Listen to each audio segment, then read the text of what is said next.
Feliz sábado. Una verdadera alegría poder estar compartiendo una vez más con la iglesia de Escobar. Y alguien me preguntó cómo lo titulaba. Y yo le dije, parecidos. ¿A quién?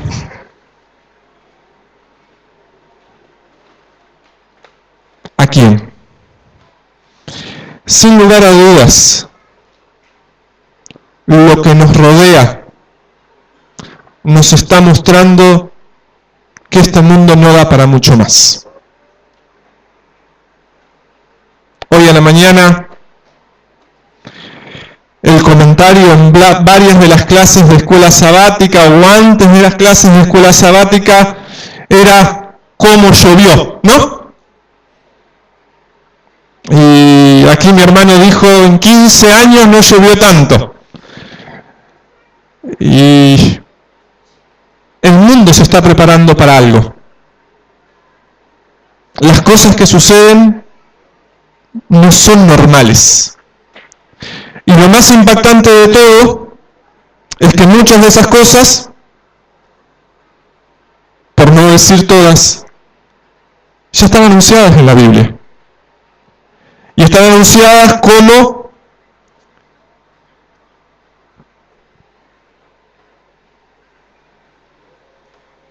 aquello que iba a suceder inmediatamente antes ¿de qué? De la venida de Cristo.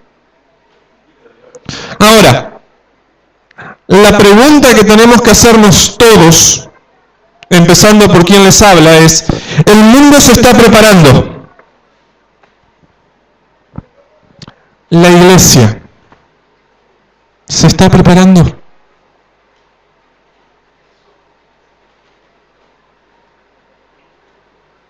Ustedes, yo, nosotros, ¿nos estamos preparando?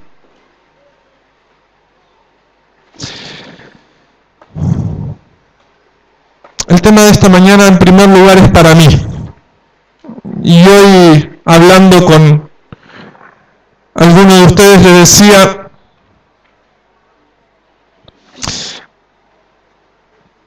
hay algo que tengo en el corazón y no sé si decirlo o no decirlo, porque no quiero que sea entendido mal. Y lo quiero decir desde acá, no desde allá arriba. Y no es casualidad que lo quiero decir desde acá, porque no me siento para nada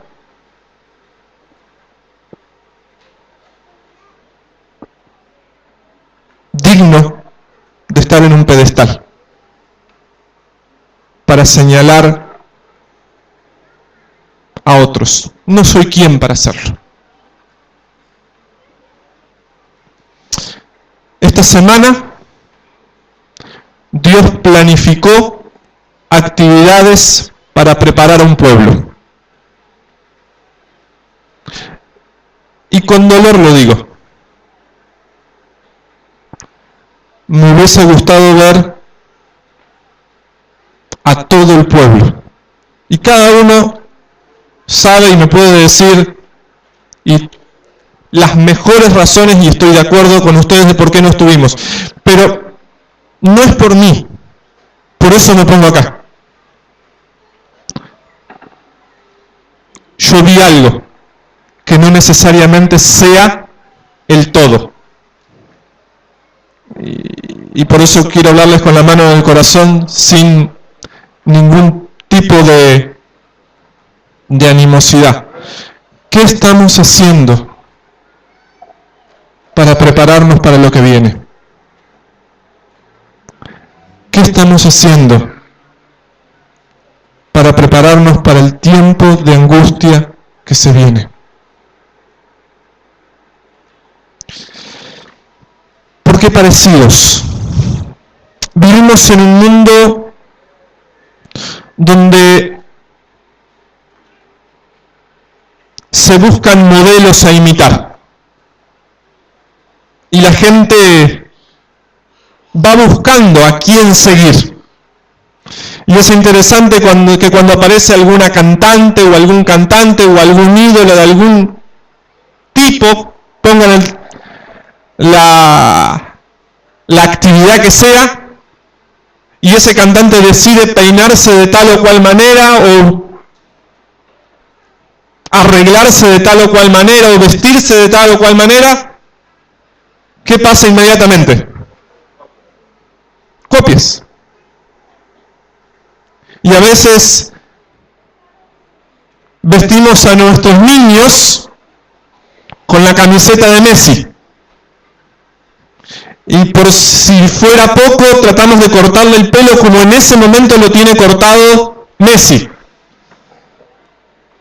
Y pasan los meses y Messi se corta el pelo de otra manera y ya no sabemos qué hacer con nuestro hijo. Y estoy poniendo un ejemplo. Y tal vez bien extremo. Pero buscamos modelos.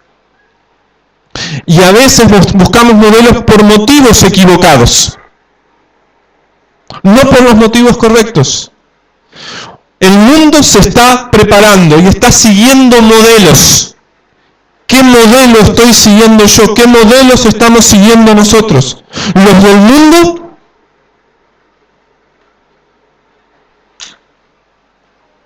¿O el modelo de la Biblia? ¿O el modelo de Cristo? El himno que cantamos y que muy bien nuestro hermano destacó que se había puesto 2 veces, no fue elegido por casualidad 2 veces. Quizás lo cantamos sin pensar mucho en lo que dice la letra. Quizás no, quizás pensamos en lo que decía la letra. Pero me impacta la última estrofa de ese himno. Y por eso quería que al final de la predicación, después de compartir esto, podamos volver a cantar destacando esa estrofa, que tiene que ver con modelos a imitar. ¿Y con qué modelo imitar? Nuestros hijos siempre tienen algún parecido a sus padres. Mi mamá y mi papá somos en realidad 8 hermanos, pero de mi mamá y mi papá somos 5, los últimos 5. Y mi esposa dice, vos te pareces físicamente a tu papá y en carácter más a tu mamá. No me pregunten si es bueno o malo, pero es lo que dice mi esposa. Ahora, siempre los hijos tienen parecidos, más unos, más otros, y con nuestros hermanos decimos, a ver quién se parece más a papá o a mamá. Ahora, en la vida espiritual no podemos. O nos parecemos a nuestro Padre Dios, o somos de nuestro Padre el diablo. No hay términos medios. Si te pareces aquí adentro a Dios, es imposible que exteriormente te parezcas al diablo. Y si exteriormente te estás pareciendo al diablo, aún llamándote cristiano, quiere decir que en realidad interiormente algo está fallando. Y ustedes dirán, pero hay personas que aparentan ser cristianos, que en el interior se parecen a Satanás, pero tienen apariencia de piedad. Y es verdad. Y es verdad. Pero la misma Biblia dice que van a negar toda eficacia. Esa apariencia no dura para siempre. Tarde o temprano se cae la careta de cristiano. Se nos cae. Y entonces la pregunta que en esta mañana Dios nos hace es, ¿a quién sos parecido? ¿A quién eres parecido? ¿Nos parecemos a Jesús o al enemigo de Jesús? Y yo quiero invitarlos a buscar en nuestras Biblias un texto. 2 textos vamos a analizar, los 2 muy conocidos. Quizás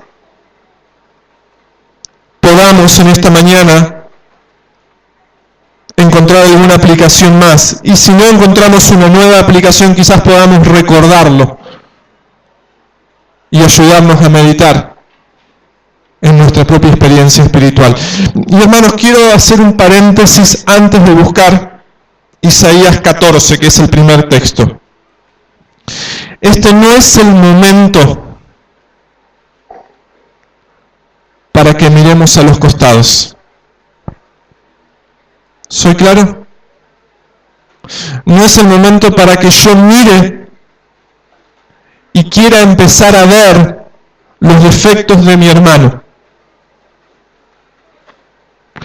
Este es el momento para que, leyendo la palabra de Dios y escuchando lo que Dios nos quiere decir, podamos mirar para adentro. Y podamos escuchar lo que Dios tiene para decirnos a cada uno de nosotros.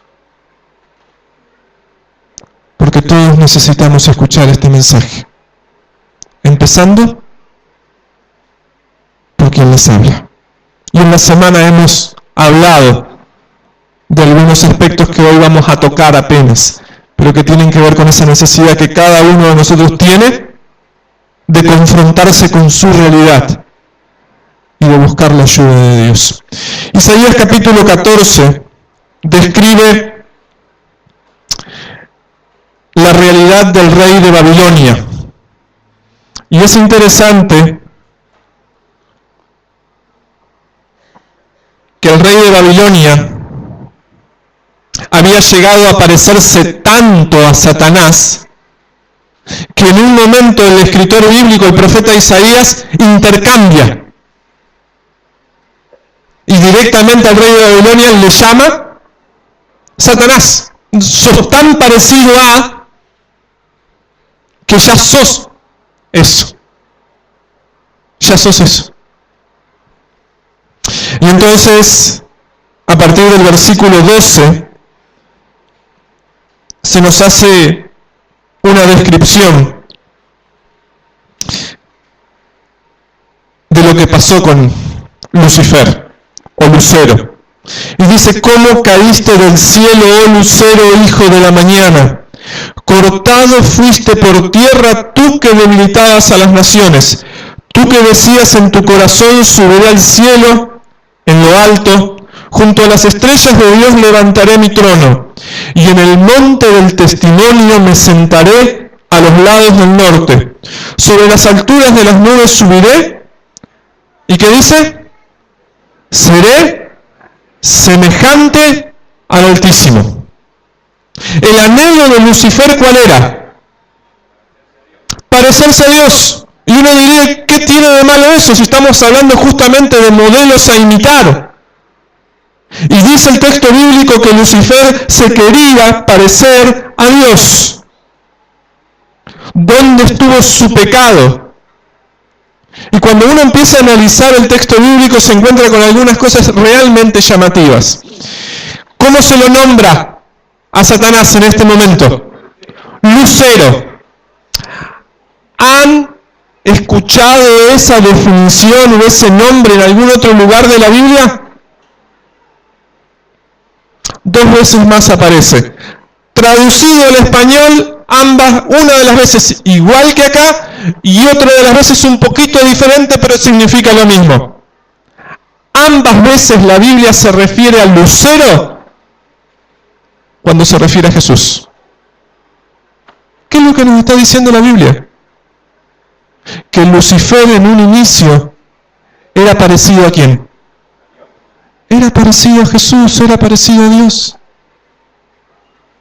Lucifer era parecido. De todos los ángeles que habían sido creados, el más parecido a Jesús, ¿quién era?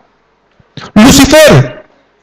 Los 2 textos que menciono, donde se menciona a Jesús como lucero, una es 2 de Pedro 1:19, no necesitamos buscarlo, pero para referencia, 2 de Pedro 1:19, donde dice: cuando el lucero de la mañana resplandezca en vuestros corazones. El apóstol Pedro se está refiriendo ¿a quién? A Jesús, hasta que el lucero de la mañana. Y después en Apocalipsis 22:16, donde ya la traducción es un poquito diferente, pero la palabra original es la misma. Y se habla de la estrella resplandeciente de la mañana. ¿Y cuál es la estrella resplandeciente de la mañana? El lucero. El lucero. Lucifer era tan parecido a Jesús que quiso ocupar el lugar de Jesús. Y ahí está el problema. No quiso parecerse más en carácter, sino que quiso parecerse más en ¿qué? En poder. Isaías ya lo había dicho, que en el tiempo del fin iba a haber 4 mujeres que iban a decirle a un hombre, y este hombre por excelencia es Jesús, que decían: no queremos llevar tu ropa, no queremos vestirnos como tú, no queremos arreglarnos como tú, lo único que queremos es llevar tu nombre, decir que somos cristianos, pero vivir como se nos da la gana. Isaías capítulo 3 y 4 habla de eso, de esas mujeres que van a querer, y las mujeres en la Biblia, ¿qué representan? Iglesias que se llaman cristianas, cristianos que dicen que siguen a Jesús, pero quieren vivir como a ellos se les da la gana. Lucifer quería eso, quería tener el poder. Y entonces empieza una escalera. Y yo quiero que nos detengamos en el versículo 13 y hasta el 14. Dice: yo subiré, yo levantaré, yo me sentaré, yo sobre las nubes subiré y yo seré semejante al Altísimo. ¿Dónde estaba centrada la religión de Lucifer? En él mismo. Y él dijo: yo estoy acá, pero quiero subir, levantarme, sentarme y ser. Esa es la escalera de Lucifer. Esa es la escalera.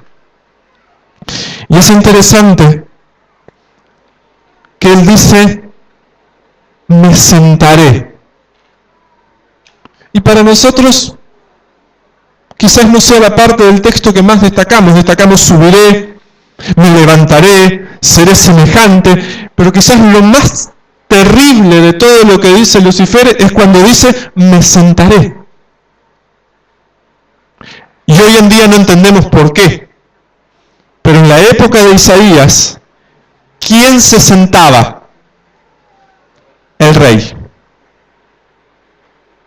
Y el rey se sentaba para 2 cosas: para legislar, para establecer qué estaba bien y qué estaba mal, y lo segundo, para juzgar. Para juzgar. El gobierno estaba implícito en ambas acciones. Porque por un lado legislaba que estaba bien y que estaba mal, y por otro lado juzgaba quién hacía lo bueno y quién hacía lo malo. Y Lucifer dijo: yo me quiero sentar para legislar, porque no estoy de acuerdo con la ley de Dios. Y quiero juzgar qué está bien y qué está mal. Y saben, ese anhelo de Lucifer, ese deseo de Lucifer, ¿a quién se lo trasladó? A Eva. Cuando coman de este fruto serán conocedores ¿de qué? Del bien y del mal. Y nosotros, la palabra conocedores, en realidad no es la mejor traducción. ¿Qué es lo que le estaba diciendo Satanás a Eva? ¿Eva conocía el bien, sí o no? Conocía el bien. ¿Conocía lo que estaba mal? No conocía por experiencia, pero sí lo conocía porque Jesús, porque Dios le había dicho qué era lo malo, y por eso le había dicho: de ese árbol no comas. ¿Eva conocía el bien? Sí. ¿Y conocía el mal por testimonio? Sí. Y entonces, ¿qué es lo que le vendió de nuevo Satanás? Su anhelo de poder decidir qué estaba bien y qué estaba mal. Y desde aquel día el ser humano vive pretendiendo ser el que decida qué está bien y qué está mal. Y pretendemos ser cristianos haciendo una religión a nuestra medida. A nuestra medida y no a la medida de Dios. Por eso una de las canciones más traducidas y más populares en el mundo se llama justamente A Mi Manera. Y no hace falta presentación, ¿no? Porque todos hemos oído hablar de esa canción. ¿Qué es lo que dice? ¿Cuál es el mensaje de esa canción? Que cada uno de nosotros puede decidir cuál es la mejor manera de vivir. Y eso fue lo que Lucifer, transformado en Satanás, le vendió al ser humano a través de Eva. Y fíjense, una vez que Eva compró esa idea, ¿qué hizo? Decidió, dijo, no es malo comer de la fruta. Y comió. Ya no estaba más dispuesta a seguir lo que decían las leyes de Dios. Ella quiso, el ser humano, a partir de ese momento, quiso empezar a decidir sus propias leyes.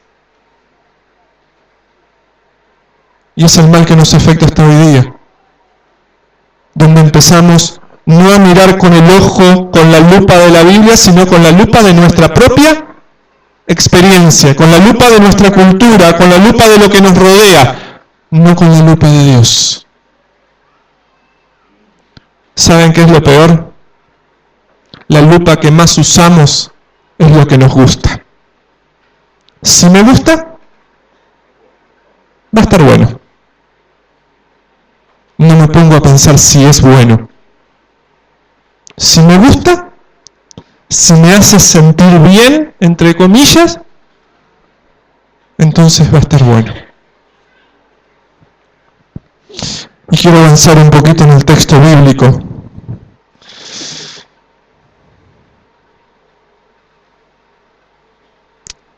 Porque el versículo 15 dice el fin de todos aquellos que se quieran parecer a Lucifer, a Satanás. Mas tú derribado eres hasta el Seol, a los lados del abismo.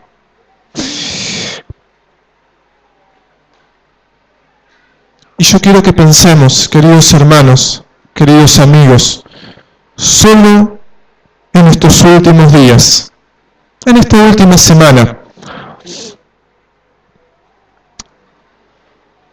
cuando piensas, tus pensamientos te hacen parecido ¿a quién?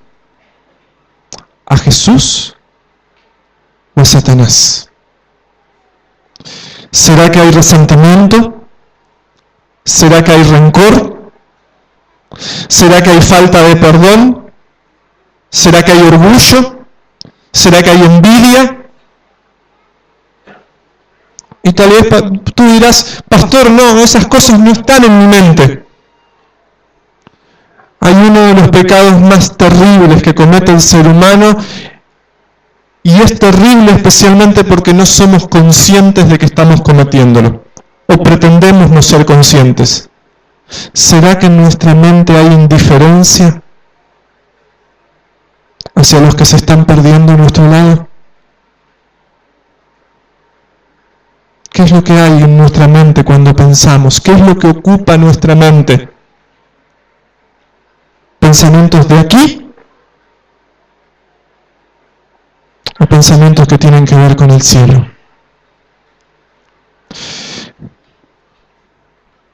Cuando miramos, ¿qué miramos? ¿Lo que miramos nos hace parecido a Dios, a Jesús, o nos hace parecido al enemigo de Dios? Pasamos, y anoche hablábamos de eso, ¿dónde ocupamos nuestro tiempo? ¿En mirar esto? ¿O en mirar esto en todos sus tamaños? Y ustedes entienden lo que digo. ¿Qué estamos mirando? ¿Cuánto tiempo le dedicamos a mirar esto? ¿Cuánto tiempo dedicamos a mirar pantallas de lo que fuere? ¿A quién nos parecemos cuando miramos? ¿A quién nos parecemos cuando comemos? La comida de esta semana, la que has servido en tu mesa, la que has comido, ¿se parecía más a la comida del cielo o a las ollas de Egipto? ¿A qué se parece mi comida? ¿A la comida del cielo, para la cual digo que me estoy preparando? ¿O a las ollas de Egipto que digo que dejé allá? Cuando escucho, ¿qué estoy escuchando? ¿La música del mundo o la música del cielo? ¿Mis oídos en qué se detienen? ¿A escuchar chismes, críticas, calumnias? ¿Dónde están mis oídos? Y quizás los dos aspectos más fundamentales tienen que ver con lo que hablamos y con el uso que hacemos de nuestro tiempo y la planificación de ese uso. ¿Estamos planificando para la eternidad? ¿O estamos planificando para pasar algunos años en este mundo? ¿Estamos ocupando nuestro tiempo en las cosas que son eternas? ¿O eso lo dejamos solo para los sábados? Y el resto del tiempo lo dedicamos a las cosas que son temporales, pasajeras y terrenas. ¿Vivimos como adventistas con todo lo que significa esa palabra? ¿Predicándole a las demás personas con nuestra forma de vivir que Cristo viene pronto a este mundo a buscarnos?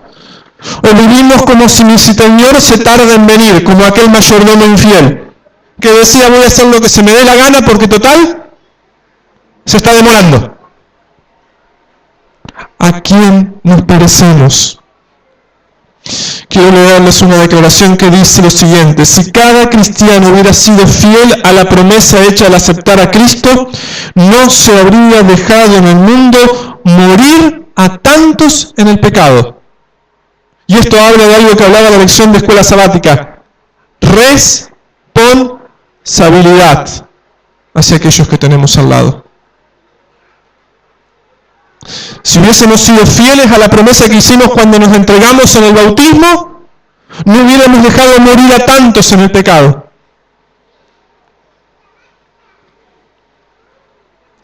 Y antes de pasar al modelo de Cristo, solo una pregunta que tiene dos partes para que reflexionemos. La palabra de Dios dice que en el tiempo del fin, ¿qué va a hacer el diablo con el pueblo de Dios? ¿Lo va a tratar de engañar aún si fuera posible a los escogidos? Pero ¿qué dice además? Que el último tiempo va a ser de angustia porque el diablo va a salir como león rugiente buscando a quien devorar. ¿Estamos de acuerdo? Y en ese contexto el pueblo de Dios va a ser perseguido. Y lo dice la Biblia claramente. El dragón se llenó de ira contra la mujer y se fue a hacerle guerra. Y ese momento histórico donde el diablo persigue al pueblo de Dios es el momento previo a la venida de Cristo.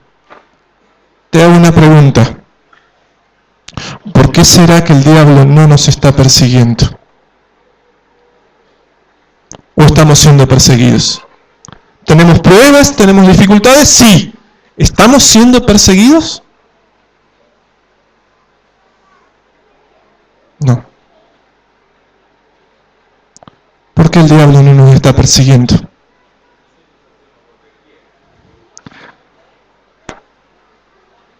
¿Será que el diablo no nos persigue porque nos parecemos tanto a sus seguidores que no sabría cómo distinguirnos? ¿A quién estamos siendo parecidos? Como dijo el hermano, estamos haciendo lo que Él quiere. ¿Qué pasa cuando nos comprometemos con Dios? ¿Vienen las pruebas, sí o no? Sí, vienen las dificultades. ¿Qué pasa cuando empezamos a trabajar para Dios? ¿Vienen los problemas? Sí. Y todos podemos dar testimonio. Pero ¿estamos siendo perseguidos hoy en día? No. No. Y eso tiene que ver con que nos estamos pareciendo demasiado a los seguidores de Satanás.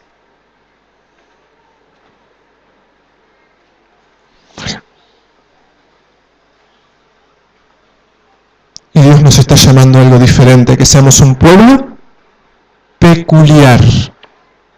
No por ser mejores que otros. Porque todo lo que tenemos, lo tenemos ¿por qué?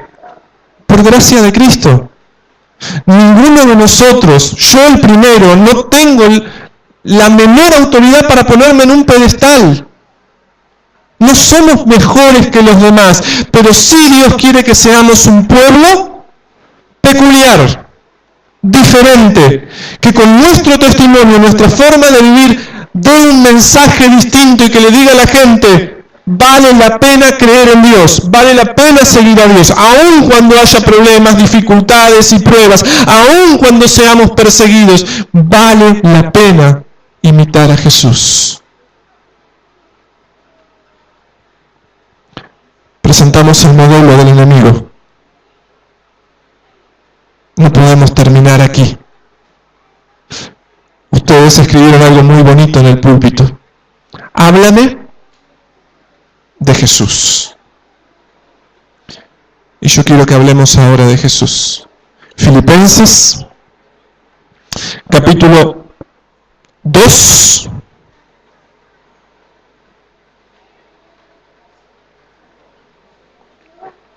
A partir del versículo 5.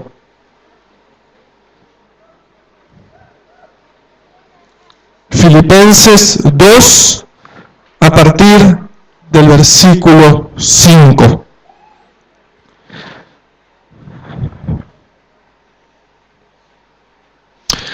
Haya pues en vosotros este sentir que hubo también ¿en quién? En Cristo Jesús. ¿Qué es lo que Dios me está pidiendo? Que haya en nosotros la misma forma de sentir, la misma forma de pensar que hubo en Cristo Jesús. Y por si tuviéramos dudas cuál fue ese sentir de Jesús, lo describe. El cual siendo en forma de Dios no estimó el ser igual a Dios como cosa que aferrarse, sino que se despojó a sí mismo, tomando forma de siervo, hecho semejante a los hombres, y estando en la condición de hombre se humilló a sí mismo, haciéndose obediente hasta la muerte y muerte de cruz. Y es muy interesante porque Pablo aclara y muerte de cruz. Quiero que nos pongamos en contexto.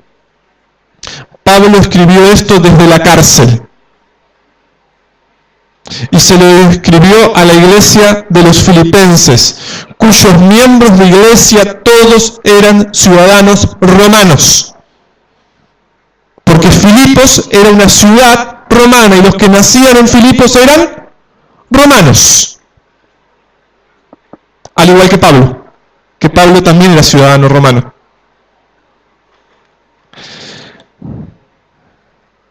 Fíjense cuál es el sentir de Cristo Jesús. La primera característica de ese sentir es que Jesús estuvo dispuesto a renunciar. Renunciar a la gloria del cielo, renunciar a la comodidad del cielo. ¿Estaba obligado a venir a morir por nosotros? No, no estaba obligado. Él decidió voluntariamente renunciar a la gloria y a la alabanza celestial para venir a este mundo y hacerse ¿qué? Hombre. Y más que hombre, siervo. ¿Se acuerdan de Satanás? Estaba acá y ¿cuál era su deseo? Estar allá. Esa era la escalera. La escalera de Jesús es al revés.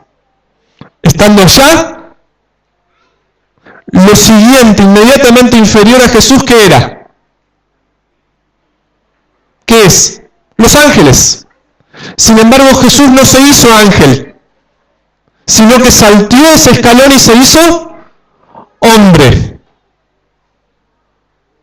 Pero no fue a nacer a un palacio. Como hijo del Rey de Reyes, ¿podría haber nacido en un palacio, sí o no?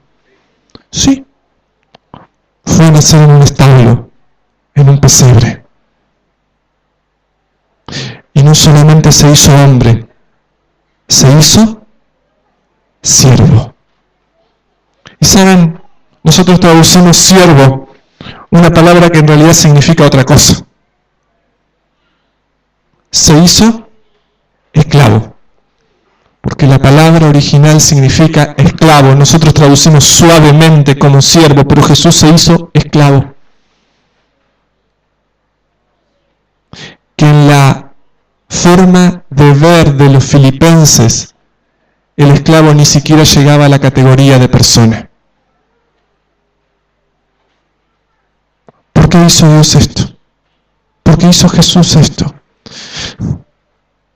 Lo siguiente que hizo, primero renunció, después vino para servir.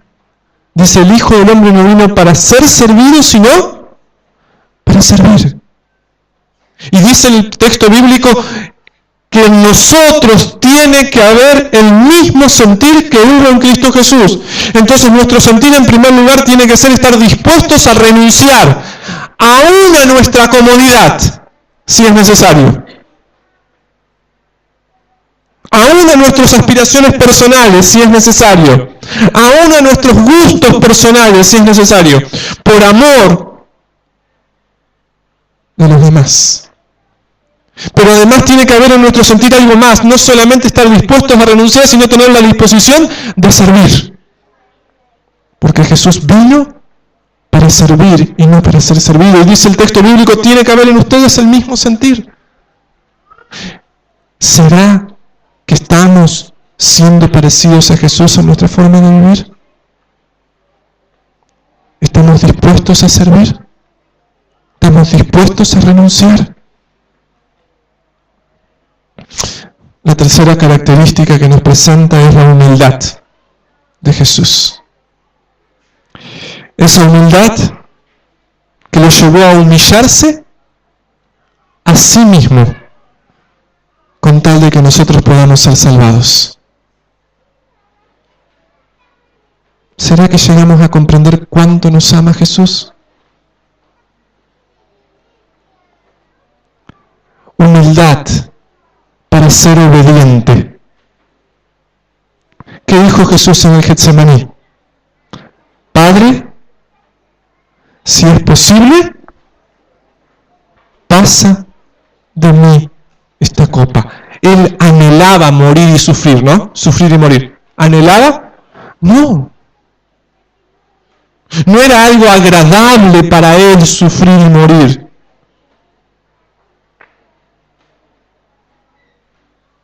Pero él dijo, no sea mi voluntad, sino la tuya.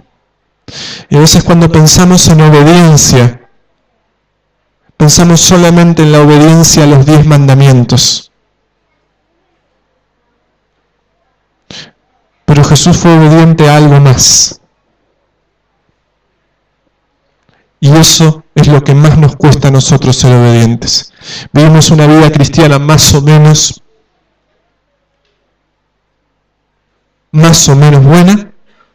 Tratamos de cumplir los mandamientos más o menos bien, pero nos cuesta obedecer los planes que Dios tiene para nuestra vida. Y Jesús estuvo dispuesto a obedecer los planes de su Padre, aun cuando ese plan implicaba sufrir y morir en una cruz. ¿Nos resulta más fácil pedirle a Dios que bendiga nuestros planes que preguntarle a Él cuáles son sus planes para nosotros? Y el texto bíblico dice, hayan ustedes el mismo sentir que hubo en Cristo Jesús. Humildad y obediencia para obedecer los planes. Y finalmente, sacrificio. estuvo dispuesto a sacrificarse, ¿sí o no? ¿Estamos dispuestos a sacrificarnos?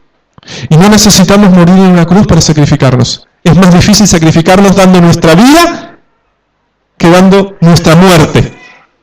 Y se entiende, ¿no? Lo que quiero decir, soy claro.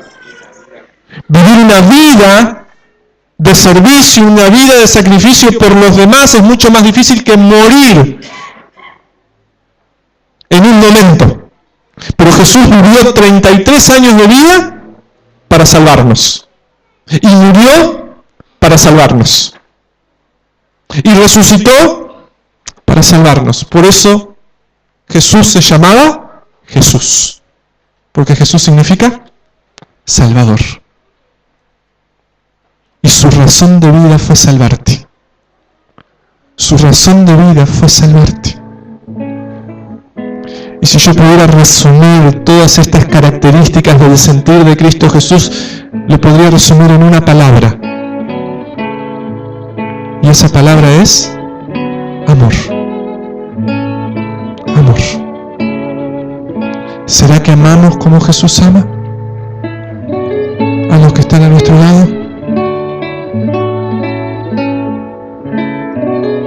Porque si los amamos como Jesús nos ama y los ama, hay actitudes que tenemos que cambiar. Hay sacrificios que tenemos que estar dispuestos a hacer. Hay renuncias que tenemos que estar dispuestos a dar.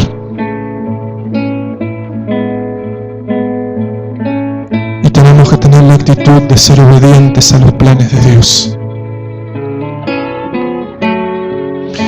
Jesús estuvo dispuesto a sacrificarse hasta la muerte, y Pablo aclara, y muerte de cruz. ¿Por qué Pablo aclaró esto? Porque él sabía que los filipenses podían ser condenados a muerte por creer en Jesús, pero ninguno de ellos iba a morir en una cruz. ¿Por qué? Porque eran ciudadanos romanos y la cruz estaba reservada para los esclavos, no para los ciudadanos romanos. Y el mismo Pablo estaba en la cárcel por predicar a Jesús, pero él sabía que nunca iba a morir en una cruz. Por eso la tradición dice que a Pablo no lo crucificaron. Sí lo mataron, pero de otra manera. Y a Pedro, que no era ciudadano romano, ¿qué pasó? A él sí lo crucificaron.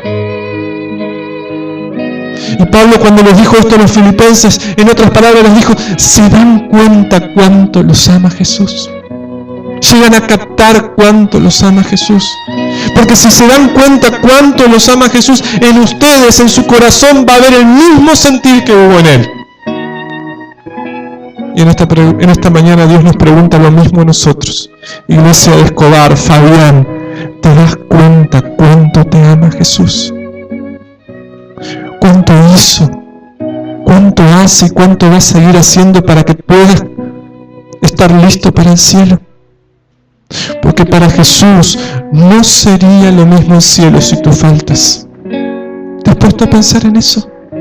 Que todo lo que Jesús hizo, hace y hará es porque para Él no sería lo mismo el cielo si faltas. Porque te ama tanto que fue capaz de renunciar al cielo con riesgo eterno de su vida para morir con tal de que puedas vivir. Isaías en el maravilloso capítulo 53, en el versículo 11, dice algo que nosotros normalmente no leemos, pero que es quizás de todo ese mensaje el que más me impacta. Dice en forma poética que Jesús, viendo el fruto de la aflicción de su rostro, quedó satisfecho. En otras palabras, cuando Jesús te vio y te vio en el cielo, dijo, vale la pena morir, vale la pena sufrir.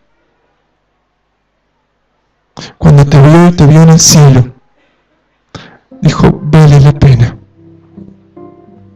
vale la pena. ¿Qué va a pasar si nosotros tenemos esa actitud que hubo en Cristo Jesús? Dice el versículo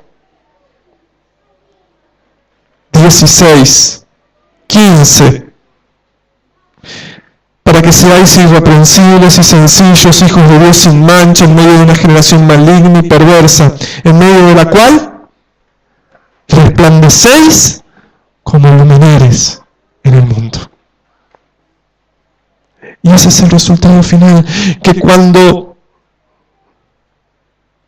escuchamos, que cuando miramos, que cuando pensamos, que cuando hablamos, que cuando usemos nuestro tiempo, lo que hagamos, lo hagamos imitando el modelo de Jesús, no el modelo del enemigo, no el modelo de la sociedad, no el modelo de la cultura, sino el modelo de Jesús. Estar con nuestros oídos preparados para escuchar la voz del Espíritu Santo, estar con nuestros ojos preparados y listos para leer la palabra de Dios cada día, cada momento, estar con nuestra mente preparada para que en nuestra mente solo haya pensamientos de cómo vamos a hacer para salvar a otros. Que cuando pensemos en nuestro aspecto físico, en lo que comemos y en cómo vivimos, pensemos en prepararnos para el cielo y no estemos tanto añorando las ollas de Egipto.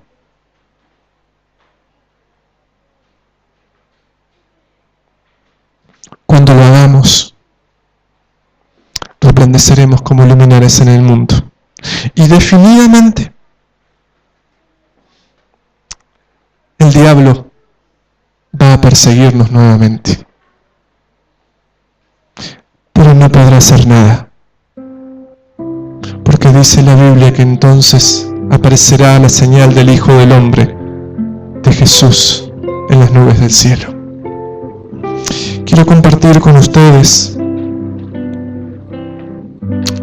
una historia y una declaración final. Y en esa declaración quiero hacer una invitación. Cuenta la historia de un inmigrante de origen chino. Quizás alguno ya ha escuchado la historia y hasta tal vez me ha escuchado a mí contarla. Pero si la has escuchado, qué bueno que la podamos recordar. Ese inmigrante chino llegó a la costa este de los Estados Unidos con el anhelo de poder trabajar en la ciudad de Nueva York. Cuando llegó a Estados Unidos, no hablaba una sola palabra de inglés. Nada. Pero empezó a buscar trabajo así. Y empezó a recorrer diferentes calles ahí en la ciudad de Nueva York y no conseguía trabajo y no conseguía trabajo. Entonces decidió irse a un pueblito más chico. Y dice, voy a juntar un poco, voy a conseguir trabajo, voy a juntar un poco de dinero y después me vengo a vivir aquí, que es mi sueño. Y se fue a un pueblo chico perdido en medio del campo. Y empezó a buscar trabajo y encontró a un hombre. Y quizás aclarar un detalle importante. Este inmigrante quería conseguir trabajo en su oficio, no en cualquier cosa. Él venía decidido a trabajar en su oficio y él en China era carpintero. Y él quería trabajar como carpintero y entonces en ese pueblito encontró un hombre que tenía una carpintería humilde. Un hombre bondadoso que le dio trabajo. Y él estuvo unos pocos meses sin hablar una palabra del idioma que hablaba aquel hombre. Y trabajó y juntó dinero y en un momento le dijo me voy y se fue para Nueva York.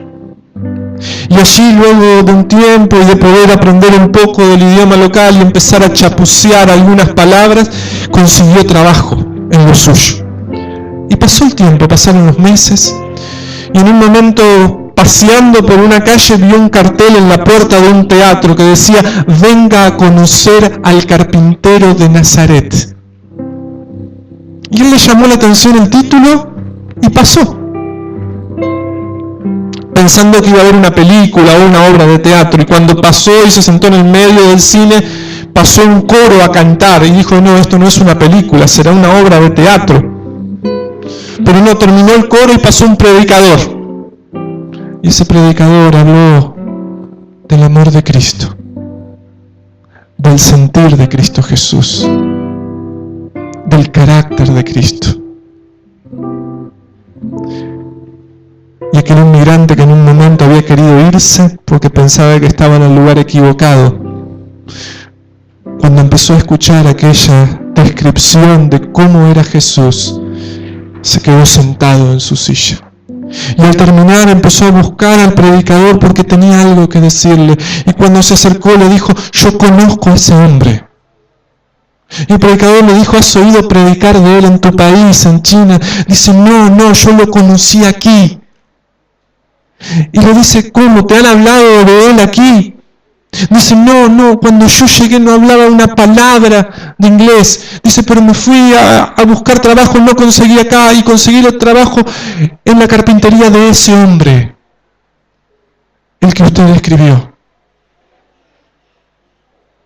Aquel hombre, aquel inmigrante había confundido a su empleador con Cristo Jesús. ¿Cuándo fue la última vez que te confundieron con Jesús? ¿Cuándo fue la última vez que me confundieron con Cristo? Que dijeron cuando te miraban: se nota que hay algo diferente. Se nota que has estado con Jesús. Jesús va a venir a buscar a su pueblo.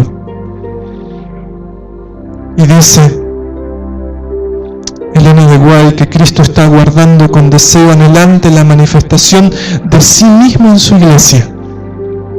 Cuando el carácter de Cristo se reproduzca perfectamente en su pueblo, entonces vendrá a buscar a los suyos. Es nuestro privilegio, el privilegio de todo cristiano, no solamente esperar la venida de nuestro Señor, sino también apresurarla. Y quizás es la parte que más conocemos de esta declaración, pero lo que dice antes me impacta.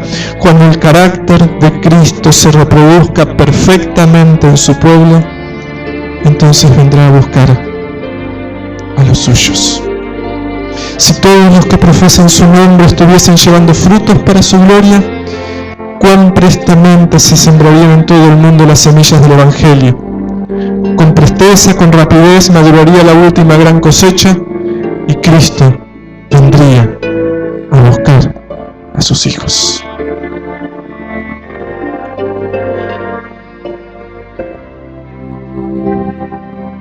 Dios ha hablado. Es tiempo de que nosotros podamos responder.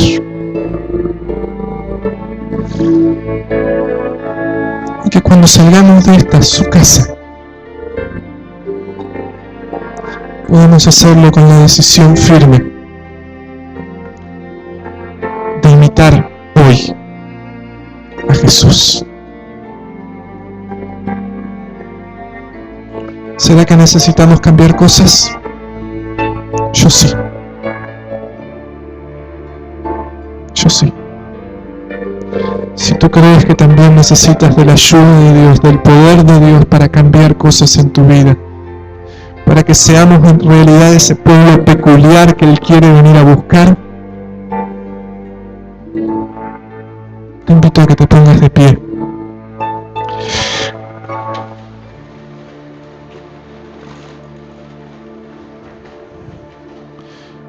No voy a orar. Solamente quiero leer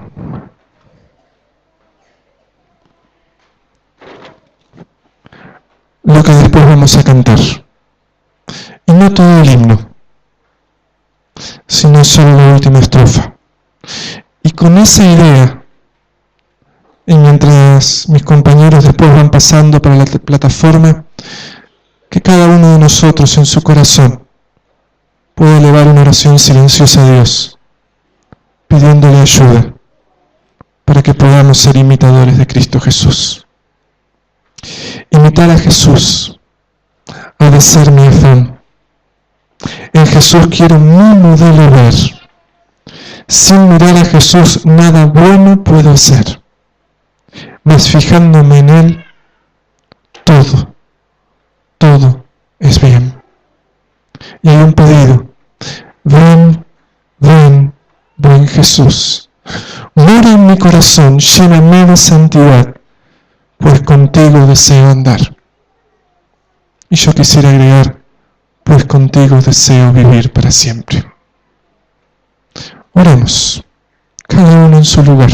Después vamos a cantar el último himno.